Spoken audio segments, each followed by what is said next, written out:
Tapi sebetulnya di balik itu yang paling penting dari human capital adalah migrasi. Karena yang dimaksud dengan sekolah itu adalah belajar sesuatu. Ya, belajar itu tidak harus duduk di sekolah dan dibuktikan dengan ijazah. Dia pergi ke daerah lain di mana dia tidak pernah datang, dia akan belajar sesuatu. Apa itu generasi strawberry? Itu generasi yang anak orang tuanya itu terlalu memanjakan sehingga fighting spirit anak-anak itu nggak ada. Ini kan yang kita lucu ya, banyak hal yang bisa dikendalikan oleh negara, masa pinjol sama judul nggak bisa gitu loh. Ini agak aneh nih. Gue udah ketemu temen gue nih, namanya Mas Abud. Mas, apa kabar Mas? Baik, alhamdulillah. Terima kasih Mas udah dikasih kesempatan untuk ngobrol. Ini apa sih Mas, kantor Puskamuda Mas ya? Ya, Pusat Kajian Kepemudaan. Ini tentang concernnya di mana Mas Puskamuda ini Mas? Ya, jadi di tahun 2011 waktu zaman menterinya Pak Andi Malarangeng, beliau itu membuat bantuan untuk kampus-kampus ya, beberapa perguruan tinggi, ada 10 di Indonesia. Dia maunya FISIP ya, karena beliau latar belakangnya FISIP juga, FISIPol. Nah, dapatlah di FISIP UI ketika itu dekannya masih Pak Prof Bambang Sergi Laksmono tahun 2011. Dan akhirnya kita membentuk ya pusat kajian. Namanya macam-macam, di kampus lain ada yang namanya PKK, Pusat Kajian Kepemudaan, ada yang namanya Puskakem ya, Pusat Kajian Kepemudaan gitu. Nah, kami di FISIP UI membuat namanya Puskamuda. Kalau outputnya tuh ngapain Mas, Pusat Kajian Kepemudaan ini? Apa yang dilakukan? Ya, awalnya kan tadi karena memang diinisiasi oleh Kementerian Pemuda dan Olahraga, tentunya diharapkan kampus-kampus ini berkontribusi ya untuk kajian-kajian kepemudaan ya. Nah, tapi pada akhirnya kita kan berkembang ya, bermodifikasi dan berdinamika begitu. Isunya melebar kemana-mana ya, bahkan sampai ke peran pemuda dalam penanggulangan kemiskinan, peran pemuda dalam pendidikan, dalam peran pemuda dalam tata kelola lingkungan begitu ya.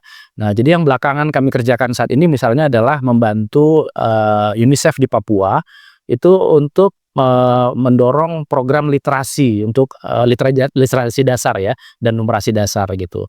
Nah, jadi Puskamuda tidak langsung mengintervensi anak-anak di Papua, tapi mengintervensi generasi muda, anak-anak muda untuk menjadi agent of change ya, agen perubahan. Jadi anak-anak muda ini yang akhirnya mendampingi di sekolah-sekolah menjadi fasilitator sekolah gitu.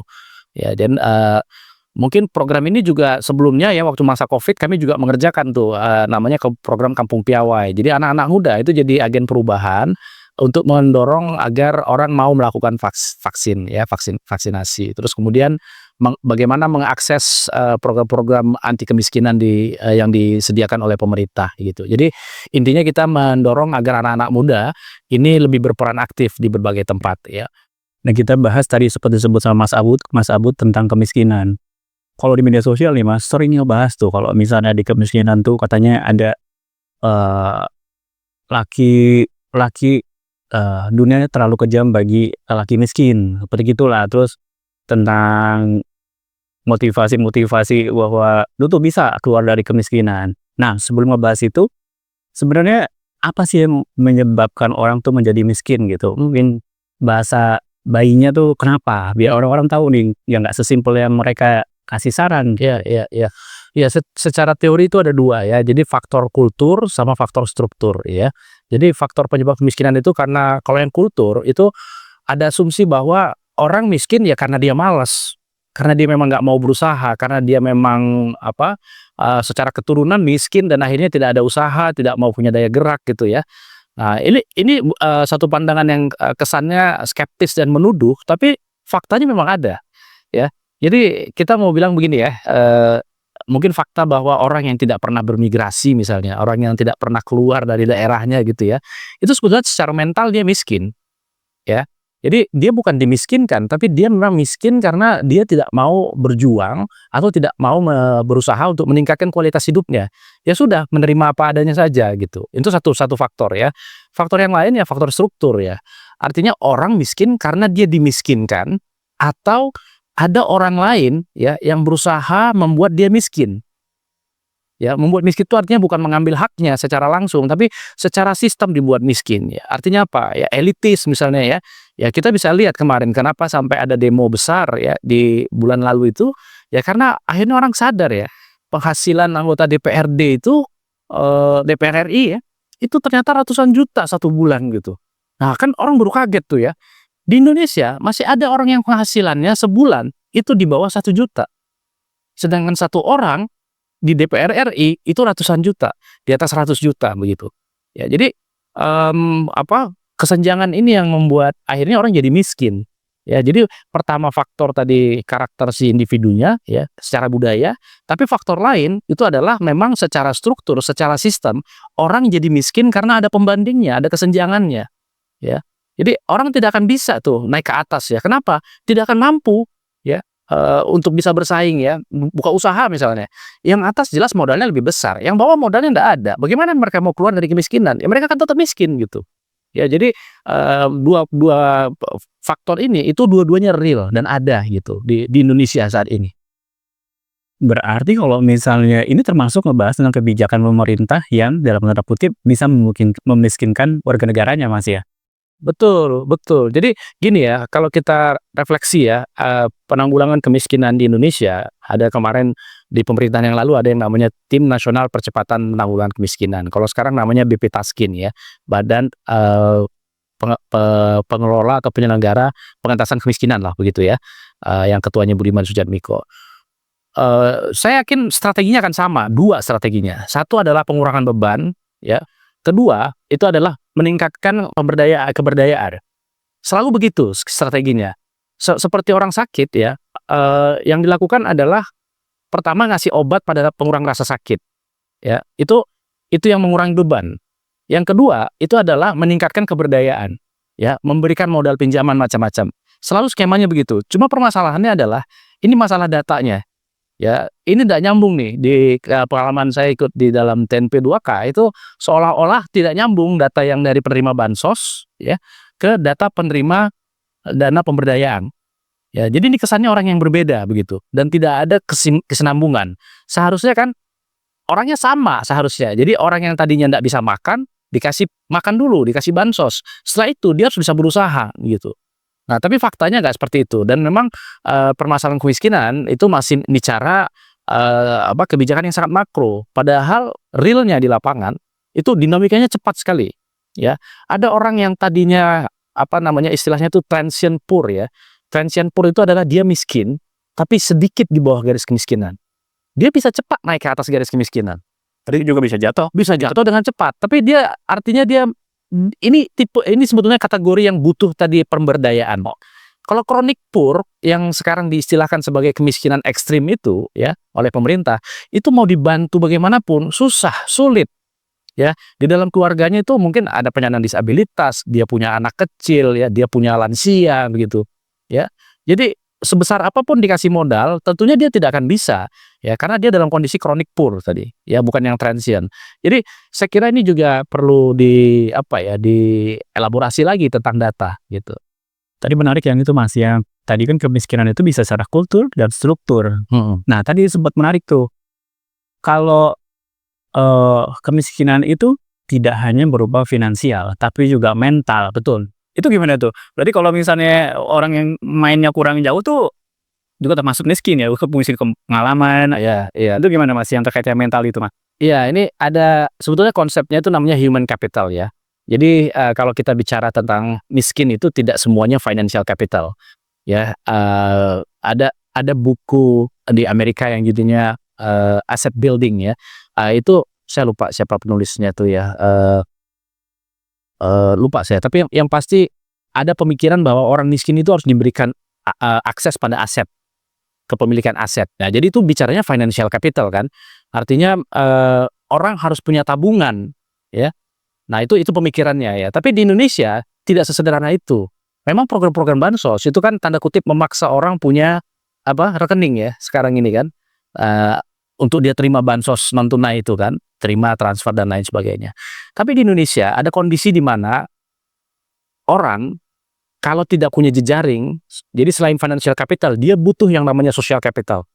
Tapi yang lebih penting lagi justru adalah human capital. Human capital secara konsep itu adalah sebetulnya dasarnya adalah pendidikan. Sekolah ya. Nah, jadi apakah dia pernah sekolah, apakah dia punya jenjang pendidikan yang lebih tinggi dan sebagainya. Tapi sebetulnya di balik itu yang paling penting dari human capital adalah migrasi. Karena yang dimaksud dengan sekolah itu adalah belajar sesuatu. Ya, belajar itu tidak harus duduk di sekolah dan dibuktikan dengan ijazah. Dia pergi ke daerah lain di mana dia tidak pernah datang, dia akan belajar sesuatu. Oke. Itu yang paling penting. Jadi migrasi, perpindahan orang dari satu tempat ke tempat lain, itu akan membuat dia belajar dan membuat dia akhirnya jadi fighter, jadi pejuang. Ya, karena tahu bahwa sulit ternyata hidup ini gitu. Dibandingkan orang yang sejak lahir sampai usia 40-50, dia tetap ada di tempat itu. Dia tidak punya gambaran, dia tidak punya visi tentang apa sih sebetulnya hidup yang sebenarnya begitu. Ya, jadi competitiveness-nya rendah. Itu human capital ya. Jadi modal manusia itu adalah bukan sekedar sekolah. Jadi ada orang yang S1 STK sampai S3 di Depok terus gitu ya. Dia tinggalnya di Sawangan, kemudian SD, SMP, SMA, masuk UI S1, masuk S2 UI lagi, S3 UI lagi. Dia nggak pernah kemana-mana, ya nggak punya human capital. Ya ini sebetulnya mentalnya miskin. Gitu. Ya menarik ini Mas, saya sempat dengar itu Prof. Renal Kasali itu mahasiswanya itu, entah itu di magister atau di sarjana ya, itu mewajibkan mereka untuk pergi ke luar negeri. Jadi supaya mereka bisa mendapatkan experience di luar. Betul. Jadi nggak hanya di dalam negeri, jadi supaya mereka belajar tentang kondisi luar itu kayak gini gitu, dan mungkin secara nggak langsung juga akan melatih bahasa Inggris mereka gitu. Beliau tuh mewajibkan gitu. Iya. Kalau konteksnya tadi Mas Abud bilang itu bisa dibilang kalau dalam Minang tuh kayak merantau. Betul Mas ya, betul. Oke, betul. Jadi justru budaya Minang itu ya unggul karena dia merantau. Dan merantau itu bukan hanya mencari nafkah, tapi belajar mencari nafkah. Di situ poinnya ya. Jadi bukan mencari nafkah, garis bawah itu, tapi belajar mencari nafkah. Karena nanti dia akan tahu apa yang akan menjadi sumber penghidupan dia di rantau nanti. Dia tidak merancang ya, sebelum dia berangkat itu dia tidak merancang apa-apa. Dia tidak bawa modal, saya mau dagang A, dagang B, dagang C. Tidak. Tapi setelah sampai, baru dia nanti akan menentukan.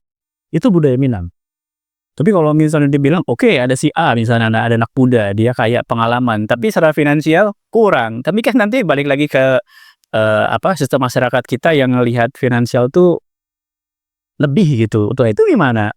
Jadi kayak percuma dalam tanda kutip dong. Nah, ini menarik nih, karena ini penelitian tesis saya justru. Gimana Mas? Jelasin Mas. Tesis saya itu tentang tukang bakso dari Wonogiri ya, yang ada di Depok. Dulu Depok ini masih 6 kecamatan, sekarang sudah 11 ya. Jadi saya menguji modal mana yang mereka lebih butuhkan. Dengan penelitian ini kuantitatif ya, uji regresi. Jadi menguji mana yang paling punya pengaruh terhadap keberhasilan usaha tukang bakso. Apakah modal ekonomi, ya financial capital, apakah modal sosial, social capital, atau tadi yang ketiga human capital. Ya, setelah diukur ya, sebelumnya saya pakai ada 7 ya, ada modal-modal yang lain, tapi untuk uji akhirnya itu setelah diuji reliabilitas dan validitas cuma 3 ini. Jadi 3 modal ini terhadap keberhasilan usaha tukang bakso. Dan sesuai perkiraan asumsi yang paling tinggi itu ya modal sosial nomor 1 untuk tukang bakso ya. Artinya gini, ada fakta di mana mereka tukang bakso ini kan berjejaring ya. Suatu ketika misalnya Jaring tuh punya link ya, kalau orang umumnya. terkoneksi lah satu sama lain. Jadi mereka tuh walaupun belum zaman WA waktu itu ya, tapi kan ada SMS ya. Dia bilang bakso saya habis ya, boleh nggak saya ada lebih nggak di situ, boleh nggak saya ambil. Jadi itu menunjukkan bahwa mereka tidak punya kemampuan produksi, uang tidak ada, bahkan ada beberapa yang gerobak baksonya pinjam dulu. Bannya saya patah nih, ada nggak gerobak lebih, boleh nggak saya pinjam dulu. Nah gitu. Terus teman yang lain mungkin akan bilang ini social capital nih, ini jejaring nih, ini kepercayaan juga. Saya nanti dagangnya sore, saya lagi malas nih. Oke, boleh nggak gerobaknya saya pinjam pagi sampai siang? Itu social capital. Jadi secara kualitatif bisa dijelaskan kenapa angka itu tinggi. Nah, nomor 2 memang human capital. Ya, justru financial capital ini yang paling rendah. Walaupun angkanya selisihnya tipis ya. Yang ini 0,7 sekian, yang bawahnya masih 0,7 ya, yang human capital, yang bawahnya 0,6 ya, angka regresinya.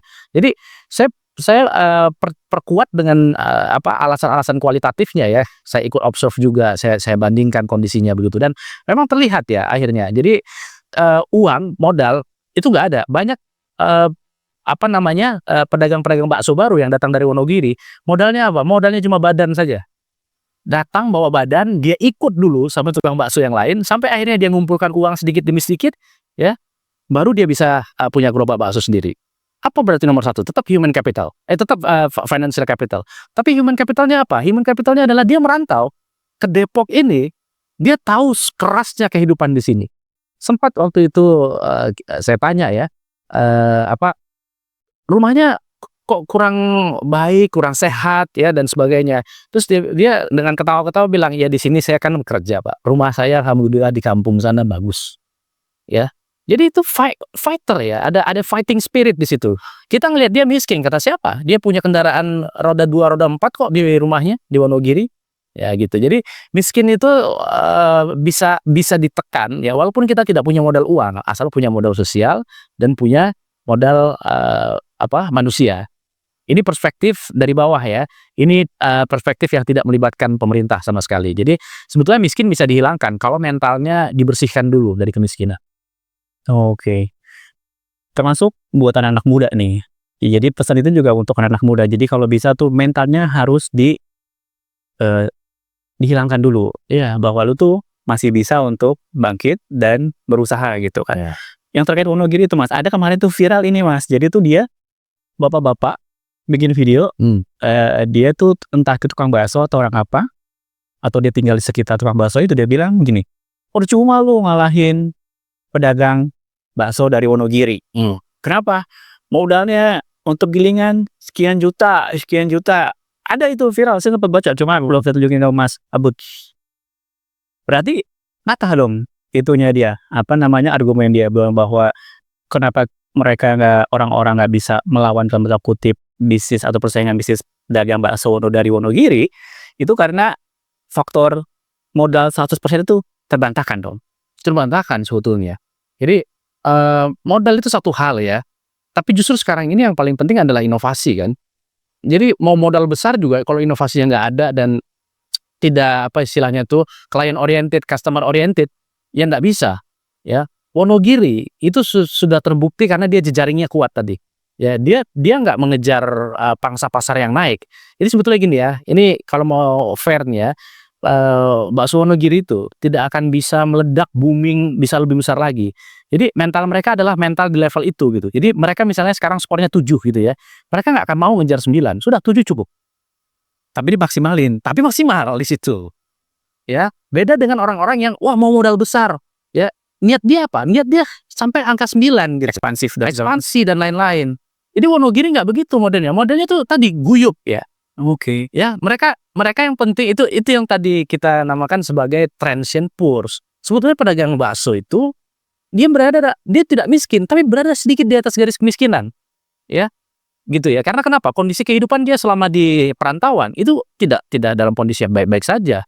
Ya, kondisinya tidak sanitasinya nggak terlalu bagus ya, rumahnya nggak terlalu nyaman, nggak terlalu bersih gitu ya.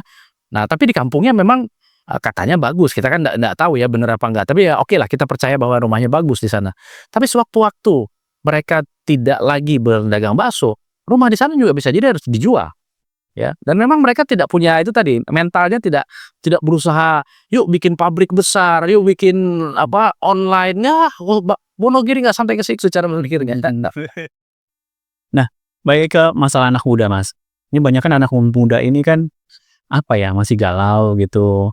Dan kadang kalau misalnya di kehidupan sehari-hari itu kan ada namanya sandwich generation tuh, bahwa anak-anak muda itu ternyata juga harus punya tanggung jawab untuk menafkahi nggak hanya diri dia tapi juga orang tua mereka gitu kan. Sehingga yang penghasilannya mereka seharusnya bisa dipakai untuk meng-elevate kehidupan mereka justru nggak berhasil karena ada 2 nih kantong yang harus dikasih gitu. Jadi mereka kadang juga jadi miskin ya. Nah, menurut Mas Abud kira-kira apa pesan atau analisis agar anak-anak muda itu yang mungkin secara khusus yang sandwich generation itu bisa tetap terentaskan gitu. Jadi mereka bisa nggak jadi miskin lagi lah. Oke, nah ini menarik ya. Kalau kita bicara sandwich generation, sebetulnya yang harus kita bahas bukan si anak muda yang terjepit antara orang tua sama anaknya tadi.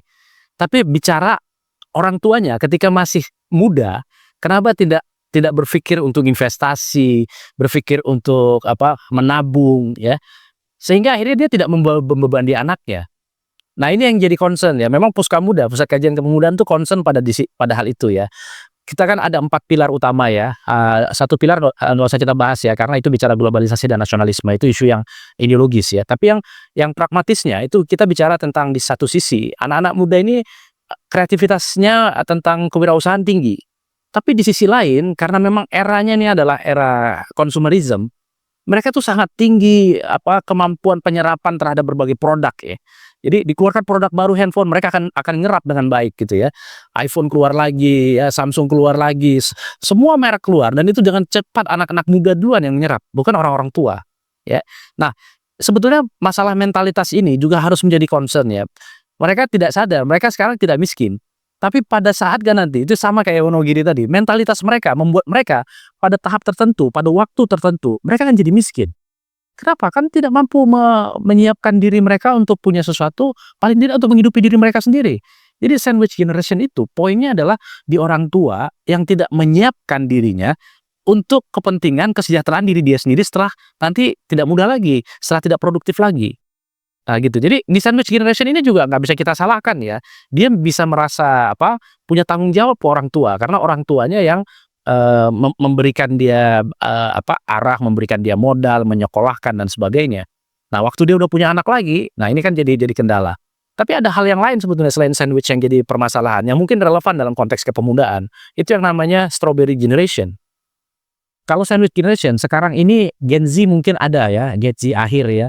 Tapi kebanyakan Gen Y yang jadi sandwich. Tapi kalau strawberry ini tuh generasi Alpha dan Gen Z awal. Ya. Apa itu generasi strawberry? Itu generasi yang anak orang tuanya itu terlalu memanjakan sehingga fighting spirit anak-anak itu nggak ada. Fighting spiritnya tidak ada. Ya, semuanya dimanja, dikasih ini, dikasih itu ya. Jadi yang banting tulang itu orang tua sehingga ini menurut saya yang akhirnya nanti anak-anak generasi strawberry ini itu akan jadi orang tuanya dia akan jadi generasi sandwich lagi. Oke, karena beban itu akan jadi beban nantinya gitu ya. Betul. Jadi dia tidak tahu itu tadi kalau kita bicara mentalitas miskin tadi kan orang yang tidak fighting ya, tidak berjuang begitu. Jadi generasi strawberry ini yang sekarang ini orang tuanya terlalu memanjakan, semua ada. Minta handphone baru dikasih, minta motor dikasih, minta mobil dikasih. Ya, tanpa persyaratan, tanpa perjuangan gitu ya. Ya mungkin kalau zaman saya dulu ya, saya mau minta sesuatu ya boleh nggak beli sepeda motor? Oh boleh, tapi IP kamu harus 3,5. Wah itu nggak mungkin saya punya motor berarti kan gitu teh. Oke, pas. Nah, kadang gini Mas, di kehidupan sehari-hari itu mereka-mereka yang miskin atau mereka sedikit di atas garis kemiskinan itu pengen cara instan ya. Jadi mereka pengen cepet kaya deh. Karena mungkin kalau terhimpit kan secara psikososial juga, itu akhirnya mereka cari jalan pintas ya. Nah, delalahnya mereka akhirnya main pinjol. Iya. Nah, itu gimana tuh? Jadi maksudnya gini ya, dua hal ini kan yang kita lucu ya, banyak hal yang bisa dikendalikan oleh negara, masa pinjol sama judul nggak bisa gitu loh. Ini agak aneh nih dan sebetulnya ini efek samping dari teknologi. Teknologi ini nggak bisa dihindari. Ya, dia satu keniscayaan masa kini yang memang bagi anak-anak muda itu adalah satu wahana kehidupan ya. Jadi hidup anak muda zaman sekarang itu adalah medsos, digital items, anything ya.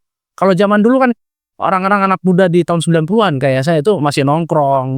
Handphone tuh bahkan kita nggak ada yang punya dulu, ya kan. Jadi kita bahkan nggak pernah janjian pakai WhatsApp grup dan lain-lain. Kita bisa kumpul di satu tempat, nongkrong di tempat itu, ngobrol berjam-jam ya. Tapi itu eranya memang. Dan sekarang eranya memang adalah mereka ngobrolnya di grup WhatsApp ya. Dan itu tak terhindarkan. Jadi nah justru menurut saya ini masalahnya sekarang mentalitas anak-anak muda kan. Jadi digital era ini membuat mereka itu memanfaatkan semuanya tanpa bisa disaring. Nah, jadi kalau judulnya ada ya akan diambil, pinjolnya ada akan diambil gitu. Oh, karena aksesibilitasnya. Karena aksesibilitasnya sih. Dan seringkali handphone kita ini kan sebetulnya mewakili algoritma cara kita berselancar ya. Yang kita buka, yang kita bicarakan, yang kita ini didengar sama handphone kita. dan dia akan memberikan saran. Begitu kita respon, itu akan masuk algoritmanya dia. Ya, jadi jangan salahkan orangnya. Jadi kita ngobrol aja nih, masuk ke sini, dan nanti pasti akan keluar tuh saran-sarannya. Nah, anak muda mereka kan kecenderungannya tadi karena mereka adalah sebagian besar ya, mungkin tidak semua. Itu yang tadi yang saya bilang strawberry generation yang berpikir bahwa disuapin itu adalah yang terbaik bagi mereka. Ya, begitu mereka disuapin sesuatu oleh handphonenya, dia makan, dia cari. Oh, ini games biasa kok, tapi ternyata gamesnya judul, ya kan nggak sadar mereka gitu. Nah, jadi sebetulnya permasalahannya sekali lagi ada di mentalitas anak muda, tapi justru permasalahan yang paling besar, negara masa nggak bisa sih mengendalikan itu? Apa sih susahnya? Ya, melalui kementerian ya, ada dinas-dinasnya, Diskominfo ya, masa nggak bisa sih menutup, langsung menggunting saja, begitu dapat langsung gunting ya. Ini kan menyebalkan ya, bertahun-tahun kita anak-anak muda kita tuh tergoda oleh pinjol ya, oleh judol juga ya. Nah, belum lama di sini nih, nggak jauh nih, arah ke Cinangka, itu ada tukang gorengan bunuh diri di dalam kamar mandi Alfa. Belum lama karena pinjol. Karena pinjol. Dia nggak mampu bayar, diintimidasi di sana sini keluarganya dan sebagainya. Ini yang bunuh diri. Ya, jadi luar biasa ya. Jadi orang sekarang juga mungkin karena kalau dalam sosiologi itu namanya anomi ya, ketiadaan nilai gitu ya. Jadi orang berusaha mencari dirinya solusi untuk masalahnya masing-masing ya.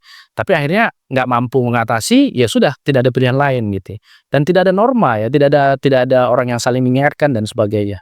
Ya, ini sudah era yang sebetulnya lagi gonjang-ganjing lah begitu. Jadi anak-anak muda sebetulnya punya peluang untuk tadi itu ya, mereka mereka kondisi kehidupannya tidak miskin. Mereka punya dompet online ya, mereka bisa beli makanan via ojek online ya. Tapi mental mereka miskin sebetulnya.